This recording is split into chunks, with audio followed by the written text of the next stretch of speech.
Bismillahirrahmanirrahim. Assalamualaikum warahmatullahi wabarakatuh. Alhamdulillah. Wassalatu wassalamu ala rasulillah wa ala alihi wa man tabi'ahum bi ihsan ila yaumiddin. Allahumma inna nas'aluka ilman nafi'a wa rizqan thayyiba wa amalan mutaqabbala. Segala puji kita panjatkan pada Allah Rabbul Alamin, memberi berbagai macam nikmat dan keberkahan kita juga yang kita rasakan pagi ini dengan berada dalam majelis ilmu. Salawat dan salam semoga tercurah pada Nabi besar, Nabi agung, Nabi kita Muhammad sallallahu alaihi wasallam. Kali ini kita kembali melanjutkan panduan Ramadan kontemporer. Kami harapkan para pemirsa sekalian sudah memiliki buku ini dari penerbit Rumaiso, bisa memiliki lewat marketplace di Rumaiso Store yang ada di Shopee, Bukalapak, Tokopedia maupun di Muslim Life Shop. Kemudian yang kedua, bisa juga memesan langsung di Ruwaifi Store di WhatsApp 0852 atau bisa lewat reseller kami yang saat ini sudah ada 37 di berbagai kota dan juga agen. Nanti bisa cek di Instagram ruwaifi.store atau langsung ketik ruwaifi.store. Nanti Anda akan masuk di website, lalu mendapatkan alamat untuk reseller dan agen tadi, tinggal diklik saja dan langsung bisa berhubungan dengan reseller atau agen kami. Nah, kali ini kita masuk bahasan pembatal puasa kontemporer. Hal yang disepakati jadi pembatal itu adalah ada makan, minum, kemudian jima, hubungan intim. Nah, turunannya ini kita pelajari masalah pembatal puasa di zaman modern seperti ini. Ada yang kaitannya dengan makan, ada yang kaitannya dengan minum.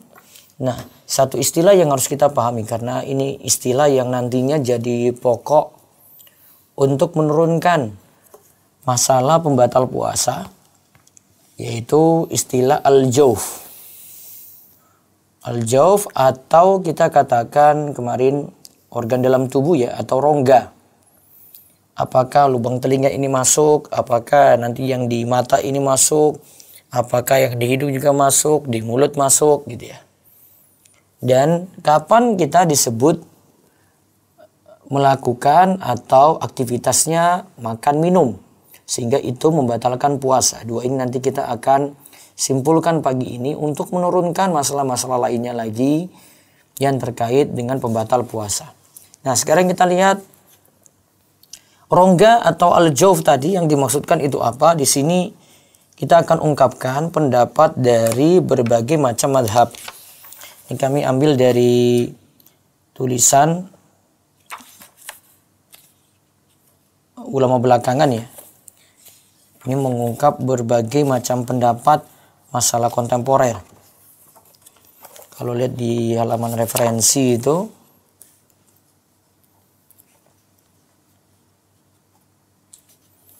ini judulnya itu tulisannya pembatal puasa kontemporer.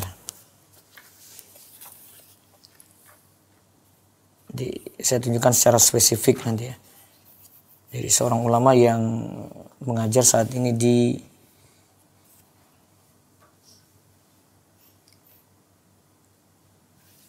Jami'atul Imam Muhammad bin Saud. Jadi saya ungkap nanti untuk judul makalahnya. Dulu saya masih dapat dalam bentuk PDF. Saya nggak tahu kalau sekarang sudah jadi bentuk buku ataukah belum. Nah, coba lihat ulama Hanafiyah. Kita lihat mazhab yang pertama. Ulama Hanafiyah atau mazhab Abu Hanifah berpendapat bahwa al-jauf tidak terbatas pada organ perut atau lambung, termasuk pula setiap organ dalam tubuh. Setiap saluran yang sampai pada organ dalam tubuh, jika terdapat sesuatu yang masuk, maka termasuk membatalkan puasa. Mereka berpandangan, jika ada sesuatu yang masuk melalui tenggorokan, tidak membatalkan puasa kecuali jika masuk sampai dalam organ perut atau tubuh. Ulama Hanafiyah berpandangan bahwa jika ada sesuatu yang masuk melalui otak atau rongga dalam tengkorak kepala, maka termasuk pembatal puasa karena otak memiliki saluran hingga masuk organ dalam tubuh. Begitu pula saluran di kemaluan, seperti misalnya ada sesuatu yang masuk melalui kemaluan perempuan hingga masuk ke organ dalam tubuh, maka termasuk membatalkan puasa.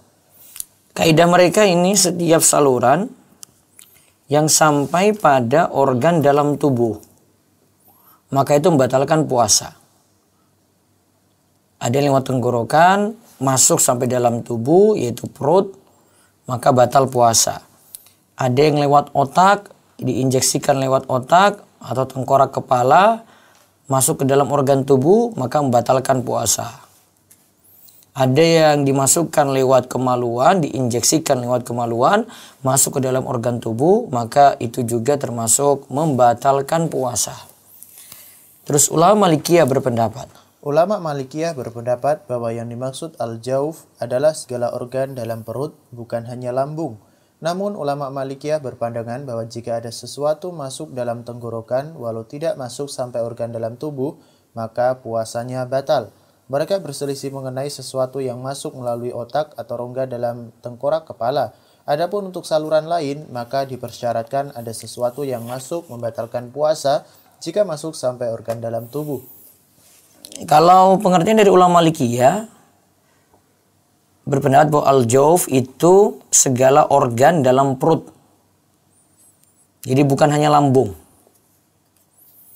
Namun ulama Malikiyah berpandangan jika ada suatu masuk dalam tenggorokan, walau tidak masuk sampai organ dalam tubuh, puasanya batal. Jadi berbeda dengan Hanafiyah tadi ya. Kalau Hanafiyah itu mesti masuk dalam organ dalam tubuh. Kalau di sini tidak, pokoknya masuk dalam tenggorokan, tidak sampai organ dalam tubuh, maka puasanya batal. Nah, untuk yang masuk lewat rongga dalam tengkorak kepala, ini mereka berselisih pendapat dalam mazhab Maliki itu sendiri. Nah, itu kesimpulan untuk Malikiyah. Jadi Malikiyah nganggap yang masuk pokoknya tidak sampai dalam organ dalam tubuh, puasanya batal. Yang penting masuk lewat rongga tadi ya. Ya, terus. Ulama Syafi'iyah yang memiliki pendapat lebih luas mengenai al-jauf, mereka menganggap bahwa yang dimaksud al-jauf adalah segala rongga seperti rongga telinga, rongga dalam tengkorak kepala, rongga atau saluran kemaluan walaupun saluran rongga tadi tidak menuju sampai perut atau organ dalam tubuh. Jika ada sesuatu yang masuk sampai tenggorokan walau tidak sampai ke perut organ dalam tubuh, maka puasanya batal. Ini lebih luas. Sehingga lebih banyak berarti. Kalau lebih luas pengertian ini berarti lebih banyak. Al-jauf itu pokoknya rongga telinga. Ya, berarti ada yang masuk lewat telinga. Ya, ngorek-ngorek gini saat puasa. Nah, ini nggak boleh. Rongga dalam tengkorak kepala ada yang diinjeksikan. Terus ada yang lewat kemaluan. Ada yang diinjeksikan lewat kemaluan. Walaupun saluran rongga tadi tidak menuju sampai perut. Nah, ingat ya, walaupun tidak menuju sampai perut, namun di situ ada rongga dalam tubuh. Jika ada sesuatu yang masuk sampai tenggorokan, walau tidak sampai ke perut misalnya, maka puasanya batal. Yang penting sampai tenggorokan sini. Berarti kalau baru sampai di mulut sini belum ya. Misalnya kalau kita mencicipi buka puasa, ada ya ibu-ibu yang mencicipi, ini belum masuk.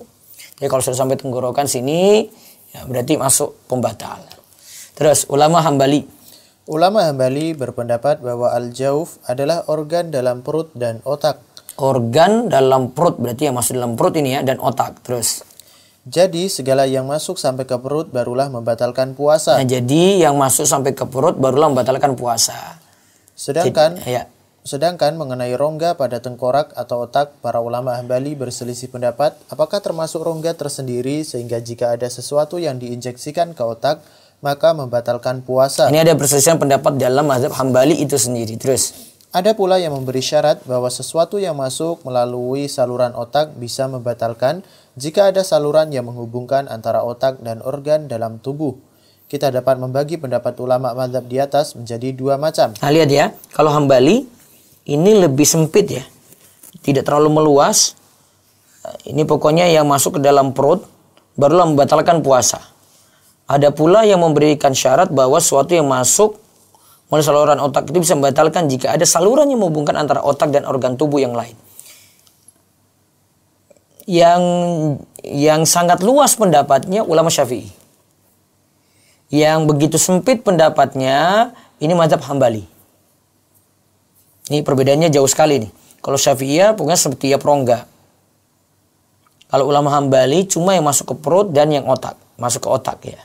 Dan otak di sini juga dilihat apakah berhubungan dengan organ dalam tubuh yang lainnya ataukah tidak.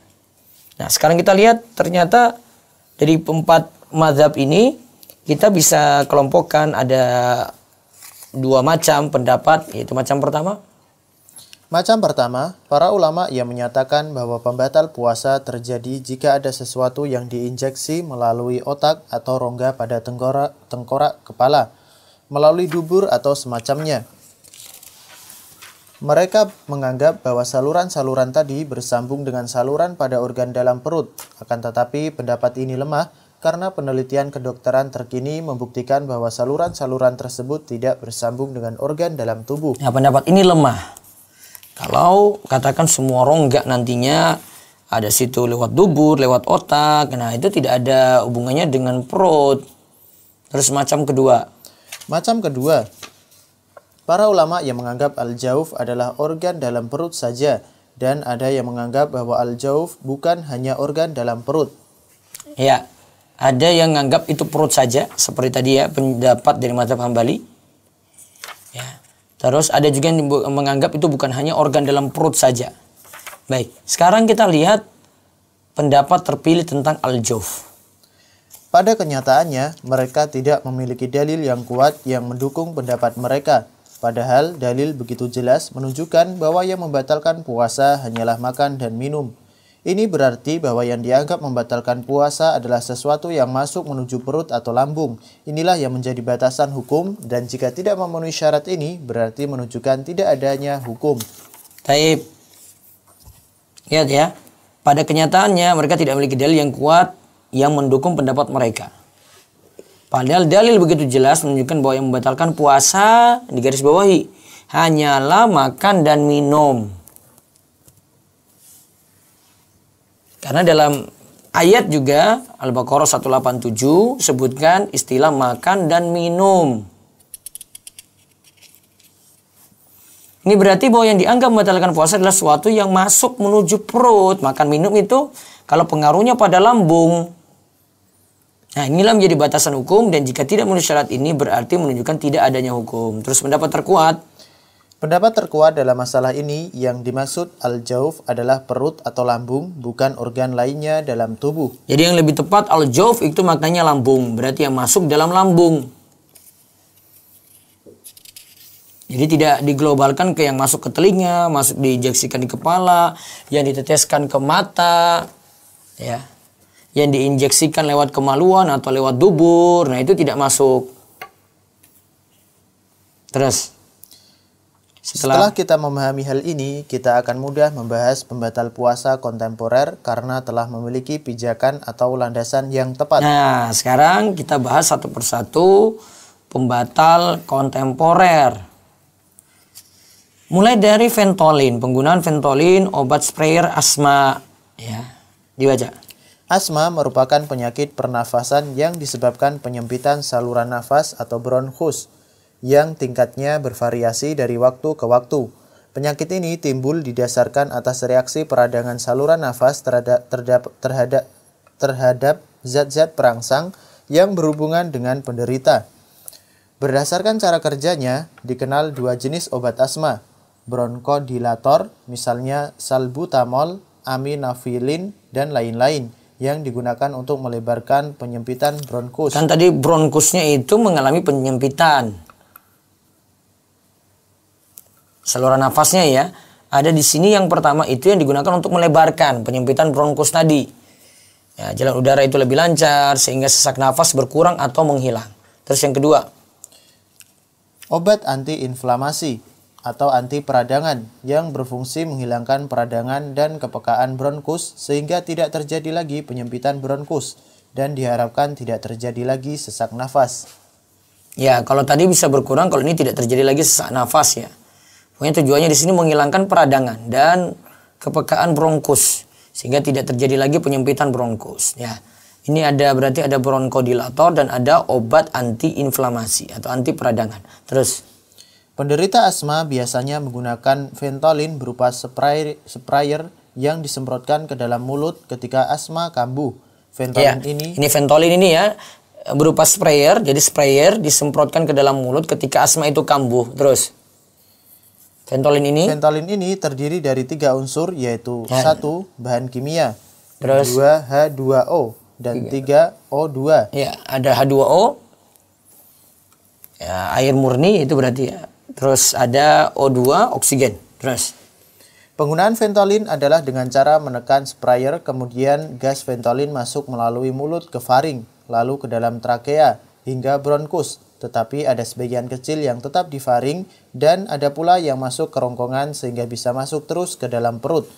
Mengenai penggunaan Ventolin, para ulama berselisih pendapat. Ya, kita lihat ada perbedaan pendapat di sini. Pendapat pertama, tidak membatalkan puasa. Inilah pendapat Syekh Abdul Aziz bin Bas, Syekh Muhammad bin Shalih Al-Utsaimin, Syekh Abdullah bin Jibrin, dan Al-Lajnah Ad-Daimah. Al-Lajnah Ad-Daimah itu komisi fatwa kerajaan Saudi Arabia. Alasan mereka, 1. Obat sprayer asma ini masuk ke dalam kerongkongan dan sangat sedikit sekali yang masuk ke perut atau lambung. Ya. Seperti itu tidaklah membatalkan seperti halnya berkumur-kumur dan memasukkan air dalam hidung. Nah, kita kiaskan dengan memasukkan air ya ke dalam mulut, berkumur-kumur dan ke dalam hidung. Ini masih dibolehkan saat puasa. Nabi SAW katakan, balik fil istinsyak ila antakuna sha'iman. Bersungguh-sungguhlah dalam beristinsyak, memasukkan air dalam hidung, kecuali jika engkau berpuasa. Ya, terus yang kedua, mengenai masuknya obat sprayer ini ke perut bukanlah suatu yang pasti atau yakin, cuma keraguan saja atau syak, yaitu bisa jadi masuk, bisa jadi tidak. Ada keraguan saja, bukan suatu yang yakin. Jadi bisa jadi masuk, bisa jadi tidak. Sehingga asalnya puasa orang yang menggunakan sprayer ini sah atau tidak batal. Atau tidak batal karena berlaku kaidah al-yakinu la yazulu bisyak. Keyakinan tidak dapat dihilangkan dengan sekedar keraguan. Iya, terus yang ketiga, menggunakan obat sprayer asma semacam ini tidaklah semisal dengan makan dan minum. Menggunakan obat sprayer semacam ini tidak semisal dengan makan dan minum. Itu juga ya sebagaimana pengertian kita tadi ya. Makan dan minum itu jika pengaruh pada lambung. Wah, ini tidak berpengaruh atau berpengaruhnya masih ragu-ragu juga gitu. Terus yang keempat, para pakar kesehatan menyebutkan bahwa siwak itu mengandung 8 unsur kimia yang bisa merawat gigi dan gusi dari penyakit. Kalau tadi cuma 3 unsur, yaitu ada bahan kimia, H2O dan O2. Terus Zat siwak tersebut nantinya larut dengan air liur dan masuk ke faring. Zat siwak itu larut dengan air liur lalu masuk ke faring. Terus, padahal menggunakan siwak ini dianjurkan pula ketika sebagaimana ada riwayat secara mu'allaq tanpa sanad dari Amir bin Rabi'ah, ia berkata, Ra'aitu Nabiyya sallallahu alaihi wasallam yastaku wa huwa shaimun ma la uhsi au a'uddu. Nabi sallallahu alaihi wasallam pernah bersiwak saat puasa dan jumlahnya tak terhitung. Ya, jumlahnya tak terhitung. Terus, jika unsur-unsur dalam siwak saja dimaafkan masuk ke dalam perut karena jumlahnya sedikit dan bukan maksud untuk makan atau minum, maka demikian halnya dengan obat semprot asma dimaafkan pula. Nah, dimaafkan pula. Namun ada pendapat kedua, penggunaan obat spray asma atau Ventolin membatalkan puasa dan tidak boleh digunakan saat Ramadan kecuali dalam keadaan hajat saat sakit, dan jika digunakan puasanya harus diqadha. Nah, kalau yang pendapat kedua ini obat spray asma tadi Ventolin itu membatalkan puasa. Ini pendapat dari Dr. Fadil Hasan Abbas, Dr. Muhammad Alfi, Syekh Muhammad Taqiyuddin Al-Utsmani, dan Dr. Wahbah Az-Zuhaili. Kalau yang terakhir ini memang pakar dalam masalah fikih, tapi beliau lebih cenderung dalam pendapat ini. Namun pendapat terkuat dari 2 pendapat tadi bisa dibaca. Pendapat yang lebih kuat dalam masalah ini adalah tidak batalnya puasa bagi orang yang menggunakan obat sprayer asma. Alasannya adalah kias pada kumur-kumur dan siwak, dan kias tersebut adalah kias yang sahih. Wallahu alam. Berarti kesimpulannya dicatat, gunakan sprayer untuk asma tadi. Batal atau tidak? Tidak batal. Ya, tidak batal, disamakan dengan siwak dan disamakan dengan kumur-kumur saat puasa.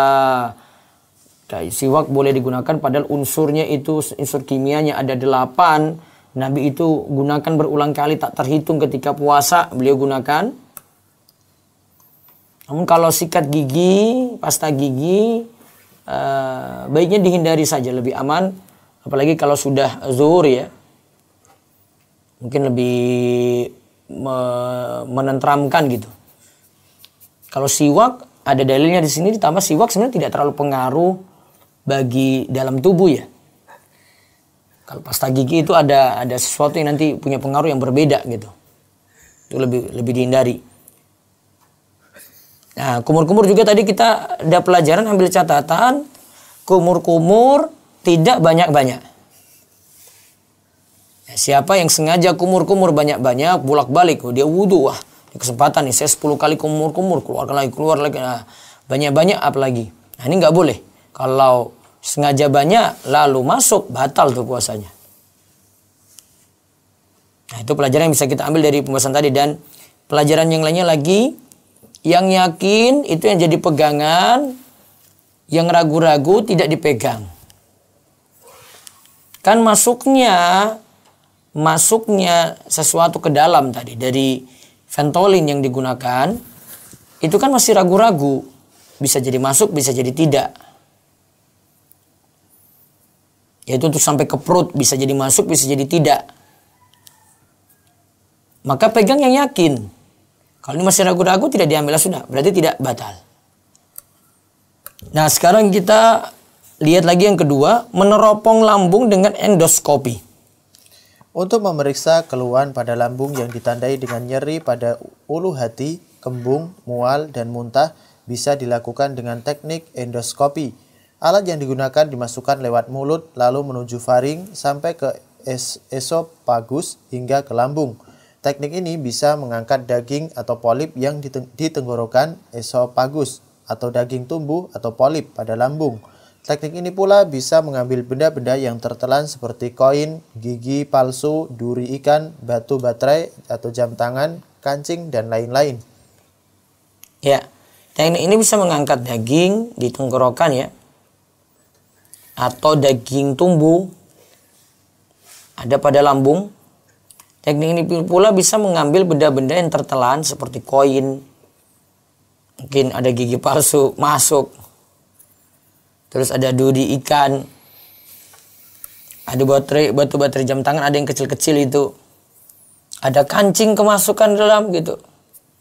Nah, ini ditarik tadi dengan endoskopi.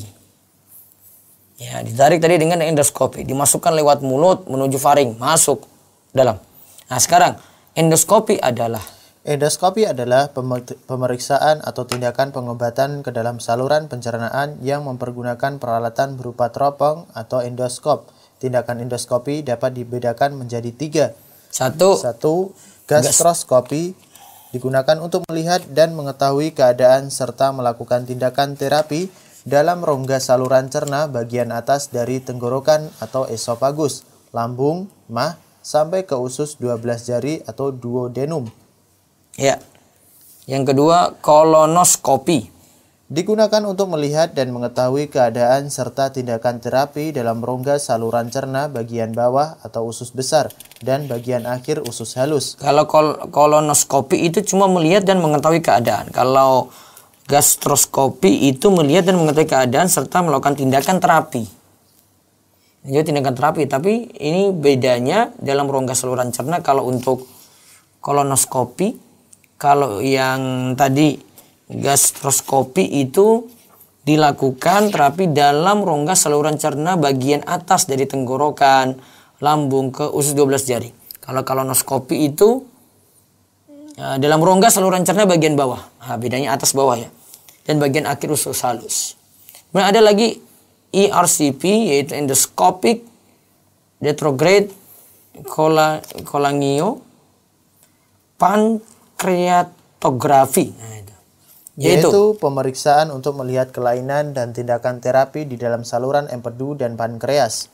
Nah, pemeriksaan untuk melihat kelainan, ya, pemeriksaan untuk melihat kelainan dan tindakan terapi di dalam saluran empedu dan pankreas. Nah, sekarang kita lihat masalah ini perlu kita bahas dulu. Apakah setiap yang masuk dalam perut itu membatalkan puasa?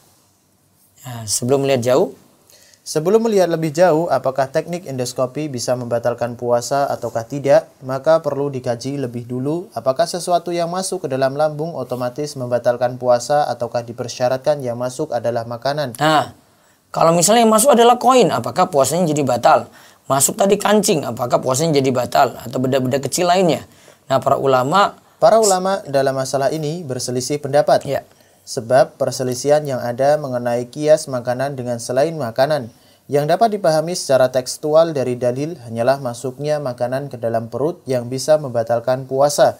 Jika dilogikakan atau dimakul, maka tidak bisa dikiaskan makanan tadi dengan selain makanan. Ya. Namun jika ada yang menganggap bahwa pembahasan ini tidak bisa dilogikakan atau ghairu makul, maka yang dimaksud larangan makan ketika puasa adalah menahan diri dari sesuatu yang masuk ke dalam tubuh, baik yang masuk berupa makanan atau benda lainnya. Demikian penjelasan Ibnu Rushd dalam Bidayatul Mujtahid.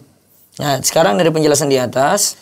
Dari penjelasan di atas, untuk permasalahan ini intinya ada dua pendapat ulama. Nah, pendapat pertama, ini kita masih bahas apakah yang membatalkan puasa itu jika masuk makanan. Kalau yang bukan makanan apakah batal ataukah tidak? Pendapat pertama.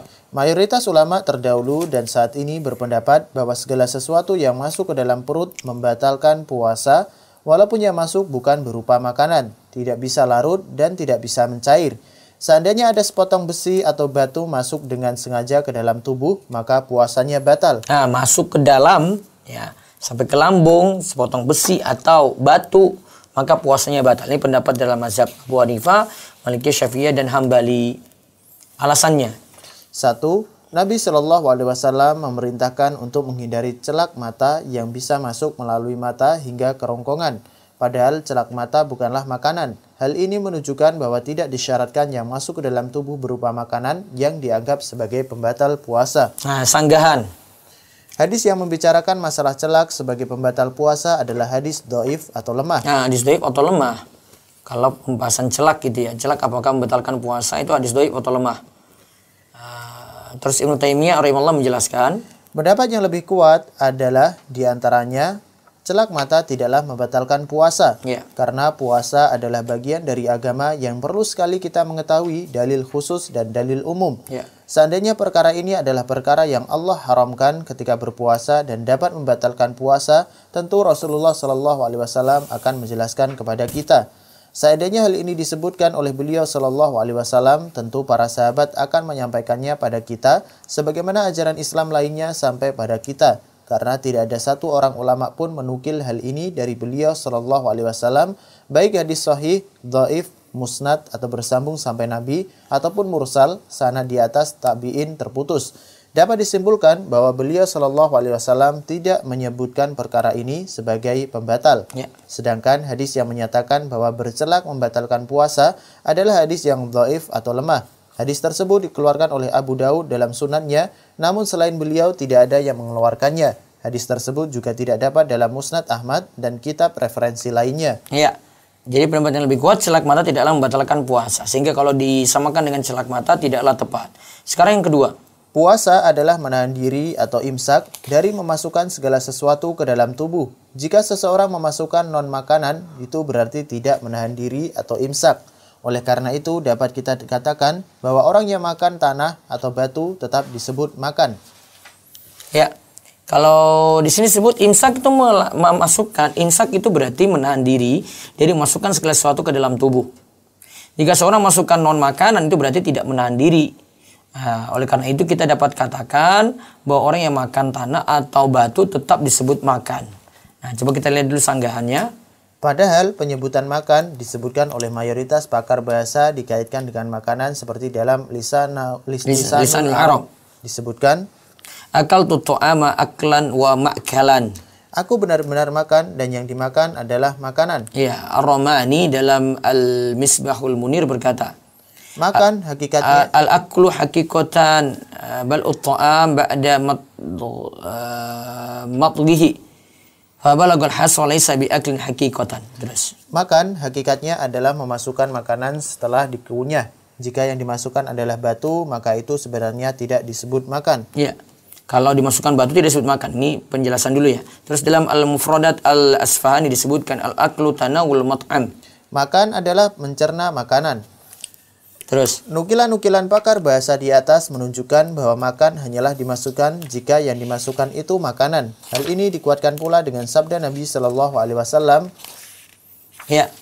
Yada'a ta'amahu wa syarabahu. Puasa itu meninggalkan makanan dan minuman. Ya, terus Ibnu Abbas radhiyallahu anhuma pernah berkata, "Innamal fitru mimma dakhala wa laysa mimma kharaja." Pembatal puasa adalah segala sesuatu yang masuk dan bukan yang keluar. Segala sesuatu yang masuk bukan yang keluar. Terus sanggahan. Sebagaimana dibahas sebelumnya bahwa mengenai hal ini terdapat khilaf atau perselisihan pendapat apakah setiap yang masuk ke dalam tubuh itu membatalkan puasa atau hanyalah dikhususkan makanan. Ya.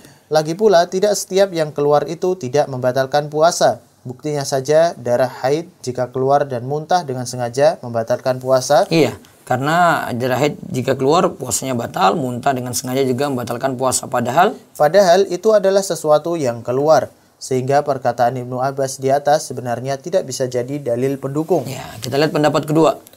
Yang membatalkan puasa adalah jika yang masuk ke dalam perut berupa makanan atau minuman. Pendapat ini dipilih oleh Al-Hasan bin Shalih, sebagian ulama Malikiyah, dan pendapat Syekhul Islam Ibnu Taimiyah. Ibnu Taimiyah berkata, pendapat yang kuat, puasa tidaklah batal dengan menggunakan celak mata, injeksi pada saluran kemaluan, dan tidak batal pula dengan memasukkan sesuatu yang bukan makanan. Ya, kita lihat alasan Ibnu Taimiyah dan yang lainnya tadi. Alasan mereka satu. Yang dimaksud makan dan minum dalam berbagai dalil adalah makan yang sudah ma'ruf di tengah-tengah kita, bukan dengan memakan batu dan uang dirham. Memakan seperti itu tidak dianggap makan sebagaimana maksud dalil. Oleh karenanya ketika pakar bahasa Arab mendefinisikan apa itu makan, mereka berkata, yang namanya makan itu sudah ma'ruf. Ya, namanya makan ya dengan makanan, bukan dengan masukkan batu atau uang dirham. Nah, ini alasan pertama ya. Alasan kedua. Sesungguhnya Allah dan Rasulnya menjadikan makan dan minum sebagai pembatal puasa karena keduanya bisa menguatkan dan mengenyangkan, bukan hanya sekadar memasukkan sesuatu ke perut.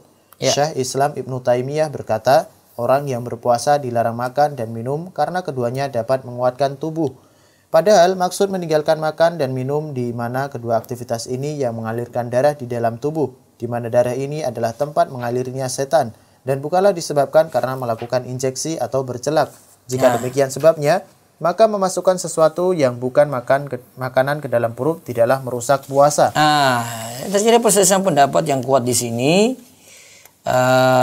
tentang masalah apakah yang jadi pembatal itu jika dimasukkan makanan. Bagaimana dengan non makanan, ada batu, ada besi yang masuk. Nah, dari dua pendapat tadi, pendapat terkuat. Pendapat yang lebih mendekati dalil adalah pendapat kedua. Kalau yang lebih mendekati dalil dan alasan-alasannya pendekatan logis juga, itu pendapat kedua. Yang mengatakan tidak, yang dimaksudkan pembatal cuma makanan saja yang masuk. Tapi ya, namun karena memperhatikan khilaf atau mura'atul khilaf, pendapat pertama yang lebih hati-hati dipilih. Nah, makanya waktu kami membahas pembatal puasa, saya ungkap pernyataan dari Syekh Muhammad bin Shalih Al-Utsaimin di awal ya. Ada di halaman 69 itu, makan dan minum yang dimaksudkan adalah masukkan apa saja. Jadi non makanan juga kalau Syekh Ibnu Utsaimin memilih di sini ya. Apa saja, yaitu nanti melalui mulut, kemudian ada sesuatu yang bermanfaat, roti makanan, terus ada sesuatu yang membahayakan, khamr dan rokok, terus ada sesuatu yang tidak ada nilai manfaat, potongan kayu, besi, tadi ada kancing yang masuk, ada benda-benda kecil. Nah, ini sudah disebut makan minum kalau menurut Syekh Ibnu Utsaimin. Ini saya ambil dari Syarhul Mumti. Ya, lebih cenderung beliau pada pendapat itu, maka beliau lebih cenderung hati-hati untuk memilih pendapat.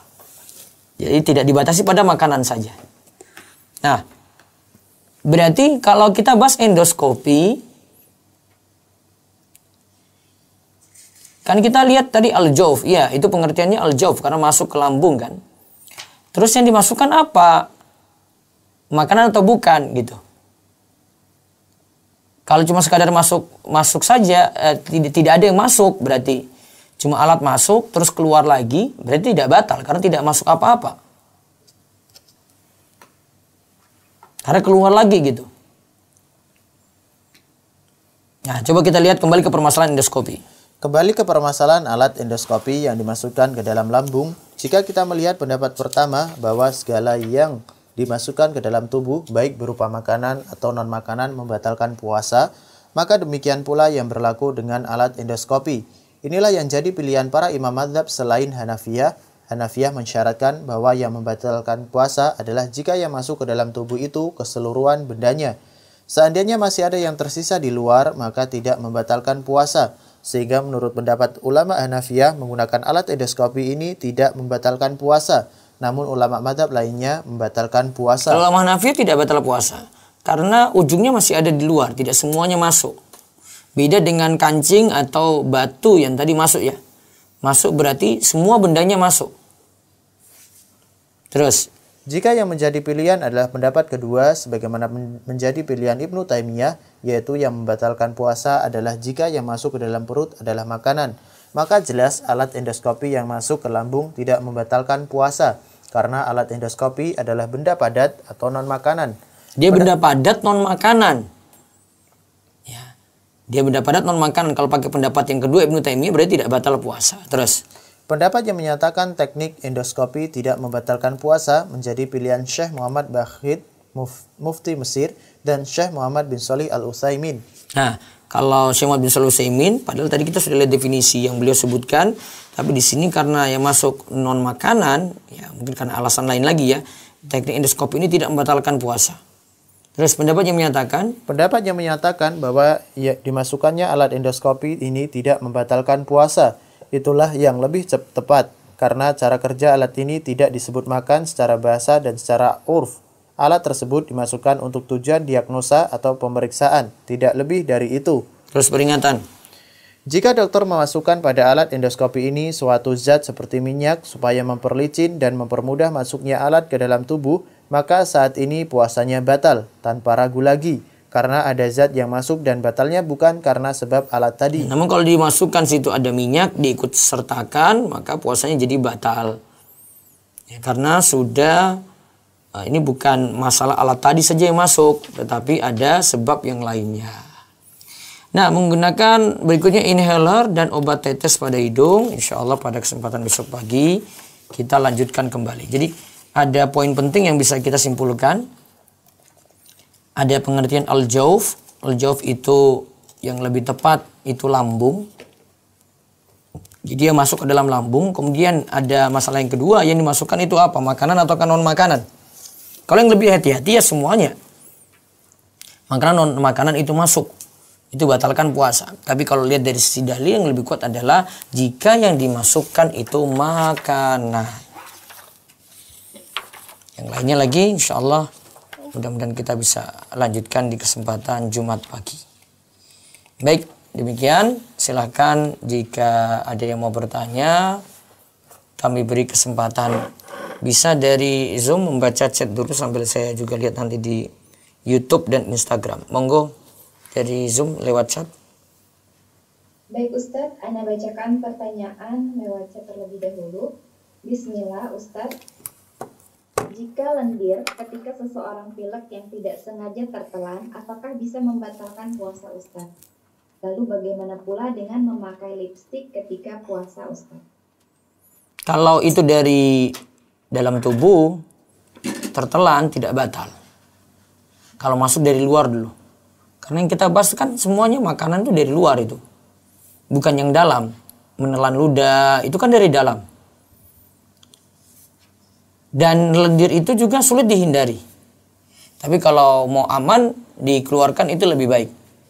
Ya, biar tidak mengganggu juga dalam tubuh. Itu yang lebih aman. Wallahu a'lam. Ya, berikutnya lagi. Baik Ustadz, selanjutnya. Bagaimana kalau gosok gigi ketika puasa yang kadang rasa odol masih terasa di mulut, apakah itu termasuk membatalkan puasa? Nah, kalau dilakukan sebelum subuh itu lebih bagus. Kalau ada rasa yang tersisa dimaafkan. Tapi kalau dilakukan di tengah-tengah puasa, apalagi kalau sudah siang, saya sarankan baiknya dihindari. Wallahu a'lam. Terus. Selanjutnya Ustadz,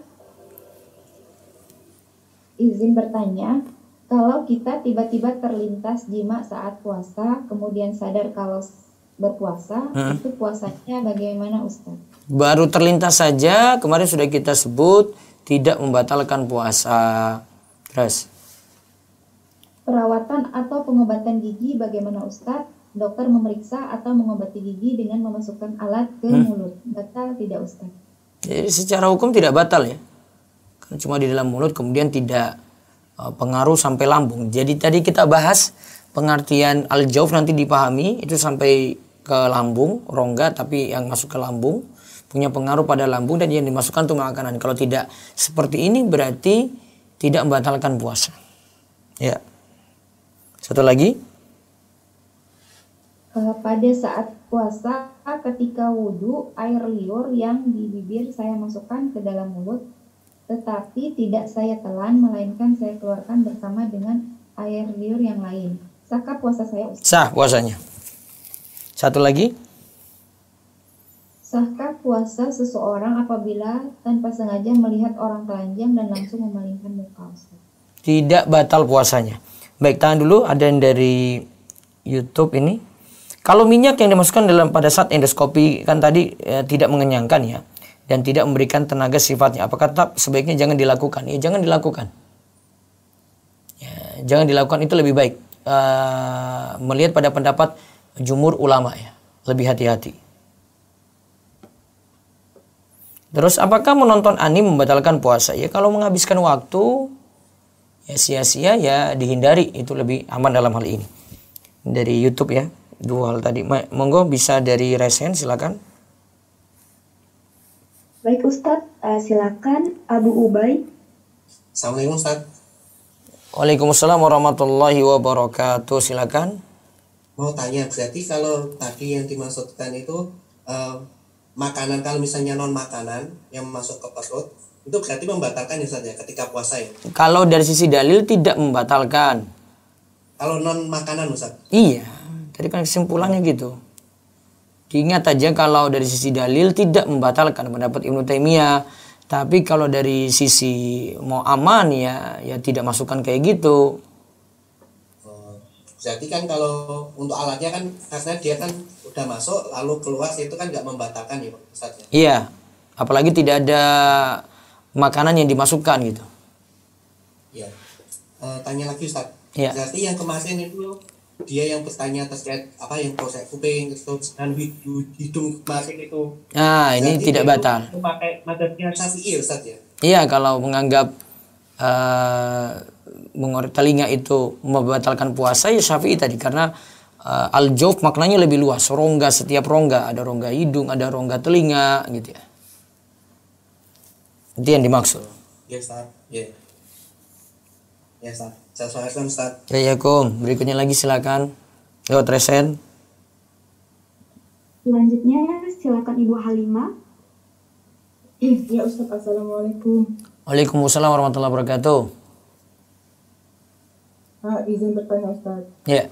Bagaimana jika jima di siang hari di bulan Ramadan yang sudah berpuluh-puluh tahun yang dilakukan, yang pada waktu itu juga belum tahu hukumnya Ustaz, tidak melakukan kafarat? Tetap bayar kafarat saja. Kafaratul uzma. Harus. Walaupun waktu itu nggak tahu hukumnya. Karena ini sifatnya ini ya. Kalau jima itu sifatnya orang tahu itu batal gitu. Tapi dia kan nggak tahu. Baiknya tunaikan saja kafaratnya. Terus gimana niatnya? Niatnya? Di sini gimana bayar kafarat gitu? Iya, niatnya bayar kafarat, membebaskan orang Buddha. Kalau tidak mampu, tidak ada, berarti berpuasa 2 bulan berturut-turut. Kalau tidak mampu juga berarti memberi makan kepada 60 orang miskin. Misal kita kasih ke orang misalnya itu ya, apa kita bilang ke orang itu? Tidak mesti. Kita niatnya bayar ini, yang bayar ini. Tidak mesti. Tidak, ya? Tidak. Itu kalau untuk uang aja, dikasih uang aja gimana tuh? Kasih makanan. Makanan ya? Ke orang miskin. Kalau sembako gitu? Bisa 1 kali pemberian itu kalau pakai mazhab Syafi'i 1 mud. 1 mud itu 7 ons. Maksudnya beras atau Ya, makanan pokok beras berarti. Oh iya Ustaz. Itu kapan itu Ustaz? Apa pas bulan puasa? Tidak, segera yang penting. Oh iya Ustaz. Terima kasih Ustaz. Ji. Baik. Ya, Gom. Selanjutnya Ummu Maryam. Ummu Maryam, silakan dibuka mic-nya. Assalamualaikum Ustadz. Ya, waalaikumsalam warahmatullahi wabarakatuh. Silakan. Afwan Ustadz, di luar tema. Anak kan flight dari sore sebelum maghrib. Nah, sampai sekarang masih flight Ustadz, belum keluar darah. Apakah itu termasuk haid atau bukan Ustadz? Flagnya ini ciri-ciri darah haid atau bukan? Bukan Ustadz, coklat. Makanya anak masih sholat. Tapi ragu Ustadz, itu takutnya haid. Sudah punya kebiasaan haid apa belum? Biasanya langsung darah Ustadz, cuman ini kok flag dari sore. Nah, itu terus jangan-jangan maghrib, muqaddimah. Iya, pembukaan ya Ustadz. Maksudnya masuk waktu haid gitu ya Ustadz. Iya. Berarti masih boleh sholat Ustadz. Masih boleh sholat harusnya. Maaf, flag kan? Kalau itu nganggap haid, ya berarti tidak sholat lagi, Bu. Berarti gimana Ustadz? Berarti tidak sholat lagi. Kalau nganggap haid flagnya tadi. Berarti udah nggak boleh sholat lagi. Iya. Kalau itu muqaddimah haid. Kalau tadi udah terlanjur sholat gimana Ustadz? Kalau Ya, subuh sudah. maghrib isya kemarin sholat gimana Ustadz? Apa dosa? Ya karena nggak tahu, Bu. Berarti nanti kalau zuhur udah nggak sholat lagi ya Ustadz? Iya. Syukran Ustadz. Nanti bisa baca tulisan saya flag di ini ya, di rumahisa.com ada ya. Tentang Nah, flag, nah. ya. Assalamualaikum. Jazakallahu khairan. Assalamualaikum. Selanjutnya Ibu Sukma. Ibu Sukma. Assalamualaikum warahmatullahi wabarakatuh, Ustaz. Ya, waalaikumsalam warahmatullahi wabarakatuh. Maaf bertanya di luar tema, Ustaz. Waktu itu saya yang bertanya soal hukum wisata ke daerah yang tidak ada masjid. Mau make sure aja, Ustaz. Jadi kalau misalnya lagi nggak pandemi, Ustaz, terus wisatanya juga tidak darurat, apakah diperbolehkan, Ustaz? Karena suami jadi tidak bisa berjamaah di masjid. Apakah berdosa karena jadi sengaja bepergian dan menyebabkan tidak bisa berjamaah di masjid itu, Ustaz? Kalau selama safarnya safar mubah, boleh ambil keringanan saat safar. Kan rekreasi masih safarnya mubah. Kalau safarnya maksiat baru nggak boleh. Misalnya tidak safar jadi masih terhitung dekat di dalam kota gitu, gimana Ustaz? Tapi jadi jauh dari masjid dan kayak menyusahkan karena nggak punya kendaraan misalnya gitu, gimana Ustaz? Ya, soalnya mukim ya.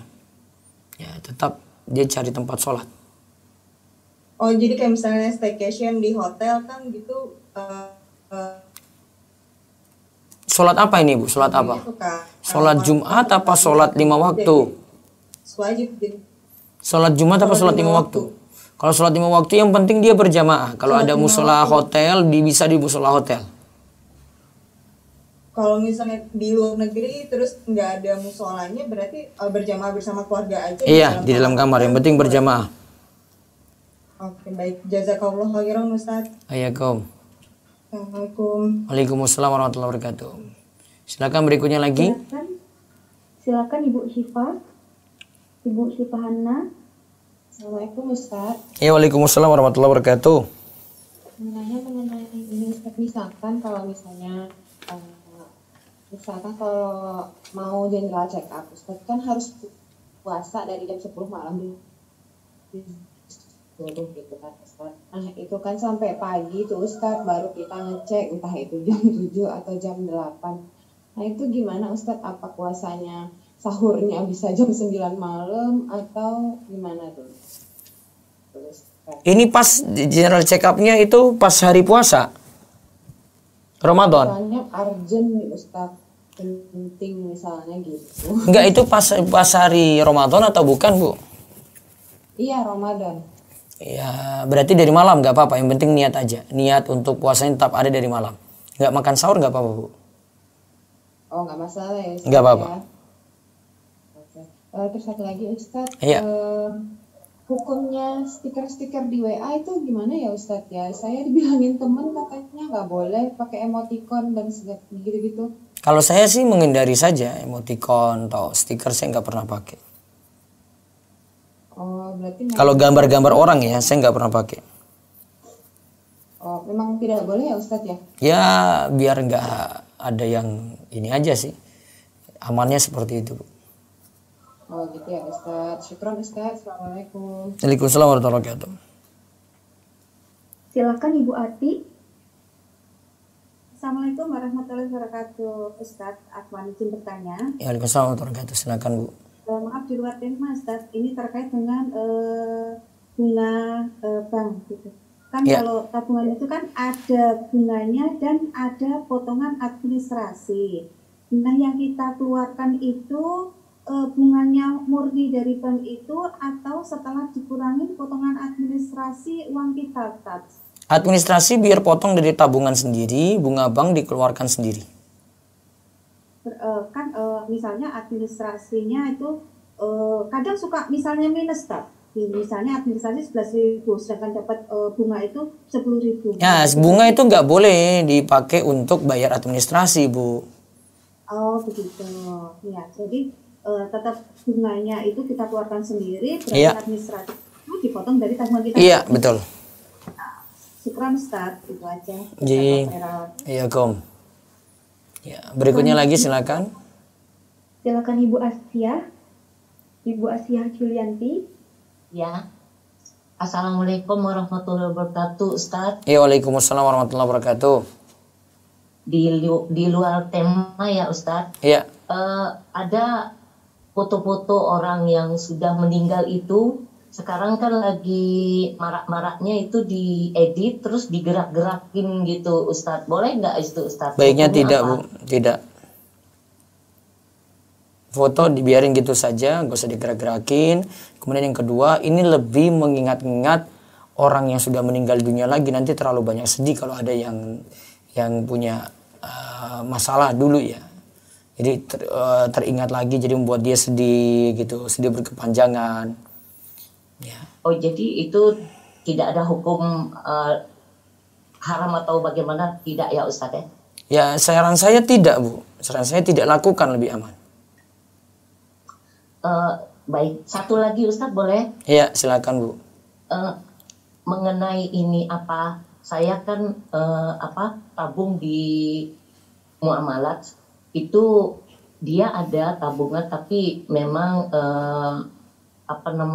wadiyah gitu, Ustadz. Iya. Tapi sistemnya karena menurut bank ini memenuhi syarat barang tabungan itu tidak dipakai ikut. Nah, jadi ada batas jumlah. Terus dia kasih hadiah sama kita karena memang ada menurut dia ini, tapi memang dia janjinya untuk ditahan selama sekian tahun misalnya gitu, ditahan supaya jangan diambil. Tapi memang rencana saya memang tidak mau ngambil, memang saya untuk nitip aja gitu istilahnya. Nah, terus dia kasih hadiah, tapi Ustadz, tapi itu di awal dikasihnya hadiah itu awal. Bagaimana itu, Ustadz? Apakah kita terima atau tetap haram itu? Tidak dimanfaatkan. Tidak dimanfaatkan, Bu, lebih aman. Ya. Bagaimana, Ustadz? Tidak dimanfaatkan, lebih aman. Oh gitu. Kalau kita ambil gitu karena sudah terlanjur pada saat itu, saya kan nggak mengerti, bukan nggak ngerti, maksud saya tuh karena itu hadiah kan boleh aja, saya pikir begitu. Jadi saya ambil begitu. Ustadz ngomong tadi ini sekarang kan tidak dimanfaatkan. Memang ada yang ngomong seperti itu, tapi akhirnya saya kasih ke orang yang berhutang. Iya, yang penting Ibu tidak manfaatkan sendiri. Oh gitu. Alhamdulillah. Makasih Ustadz. Iya, Bu. Jazakallahu khairan Ustadz. Waalaikumsalam. Ya, baik, berikutnya lagi. Silakan Ibu Dan Waalaikumsalam warahmatullahi wabarakatuh. Ya, waalaikumsalam warahmatullahi wabarakatuh. Maafkan di luar tema Ustaz. Iya, silakan Bu. Kloset di kamar mandi, kita membuat kloset di kamar mandi dan hadapnya membelakangi kiblat.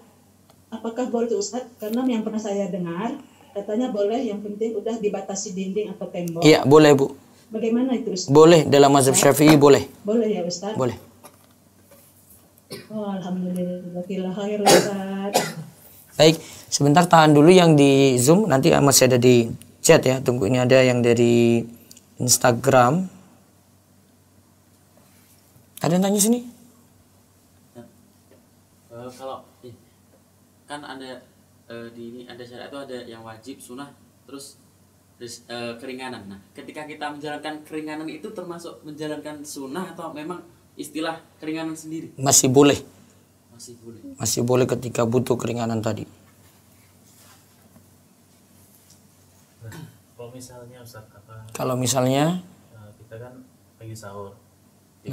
Lagi minum itu azan, tapi minumnya tinggal dikit, terus kita habisin apa batal? Besok tidak diulangi lagi. Baik, ini dari YouTube lagi sebentar. Yang saya belum bahas karena nanti masuk di pembatal puasa kontemporer lainnya, saya tidak singgung ya. Nanti bekam nanti ada sendiri pembahasannya, suntik nanti ada sendiri, terus vaksin nanti saya bahas lagi sendiri. Yang lainnya ini masih ini ada coba satu. Saya sedang hamil 8 minggu. Kondisi mual muntah terus. Jika sampai belum puasa masih seperti itu kondisinya, bolehkah? Terus apakah harus qada dan fidyah? Ini kalau khawatir pada diri ibu berarti qada saja. Tapi kalau khawatir pada bayinya berarti qada plus fidyah. Baik, bisa baca yang ada di chat, silakan. Baik Ustadz, Ana bacakan pertanyaan lewat chat. Assalamualaikum, Afwan, izin bertanya. Untuk suntik insulin, vitamin, protein ke tubuh, apakah membatalkan puasa? Nanti insya Allah saya bahas di pertemuan berikutnya. Insulin atau suntik-suntik itu nanti di pembahasan berikut. Ya. Terus selanjutnya lagi. Mohon nasihat dan tipsnya untuk pengantin baru Ustadz menjelang Ramadan. Bilang Ramadan, sabar. Terus berikutnya lagi. Selanjutnya, di luar tema Ustadz, bolehkah kloset kamar mandi membelakangi kiblat? Pernah Ana dengar katanya boleh karena sudah dibatasi dinding tembok, atau bagaimana Ustadz? Ya, tadi sudah saya jawab. Jadi diingat saja kalau dalam mazhab Syafi'i ada tembok tadi itu sudah menghalangi sehingga tidak jadi masalah. Karena pernah dalam hadis Nabi SAW itu ada sahabat yang lihat beliau itu membelakangi kiblat tapi itu di dalam ruangan gitu. Maka tidak ada masalah. Ya, berikutnya lagi. Bagaimana cara menghilangkan was-was seperti was-was mandi besar kurang bersih, wudhu kurang sempurna, mukena terkena najis, jazakallah. Kalau was-was tidak diperhatikan dan ini bisa jadi penyakit ya, jangan terlalu perhatikan was-was terus. Baik, dicat lagi silakan. Apabila menjilat bibir bagian luar membatalkan puasa kah Ustaz? Tidak membatalkan kalau memang tidak ada zat makanan juga di situ. Baik, bisa yang di resen ada Iqbal, silakan Pak Iqbal. Silakan Bapak Iqbal. Assalamualaikum Ustaz. Waalaikumsalam warahmatullahi wabarakatuh. Ustaz, kalau misalkan kita pernah melakukan dosa Ustaz, misalkan baru kita taubat sama Allah dan berjanji tidak akan melakukannya, kemudian tapi di sisi lain kita tetap melakukan dosa yang lain, apakah akan berpengaruh pada tobat kita yang satu? Bisa jadi, karena boleh jadi tobatnya nggak serius itu. Misalkan dua perkara, misalkan dari tobat dari minuman keras dan tobat dari tapi belum tobat dari mencuri misalkan, tapi sama-sama berjanji tidak akan melakukannya namun tetap mencuri misalkan Ustaz. Berarti dosa sendiri-sendiri itu Bu, Pak. Berarti dosa sendiri-sendiri. Walaupun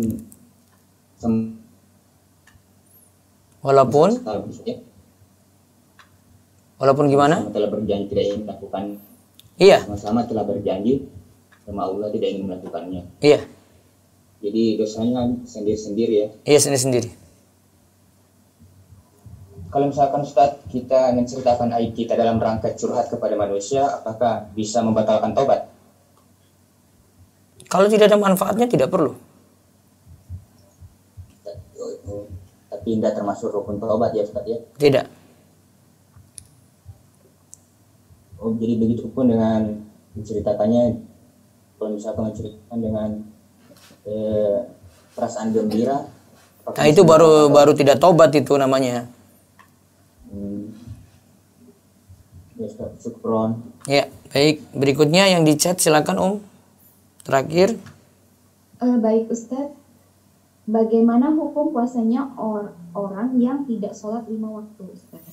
Orang tidak sholat 5 waktu, bagaimana hukum puasanya? Kalau saya menganggap ada 2 kemungkinan saja. Kemungkinan ringan, puasa saat hari itu tidak diterima. Ya, ini kemungkinan parah ya, tidak diterima. Artinya tidak sah juga. Kemungkinan yang kedua, ya dia tidak dapat pahala apa-apa karena dia sudah melakukan dosa di situ, dosa besar lagi. Orang puasa terus dosa besar. Ya habislah pahala puasanya pada hari itu. Wallahu a'lam bishawab. Baik. Ya, ini ada lewat tadi ini.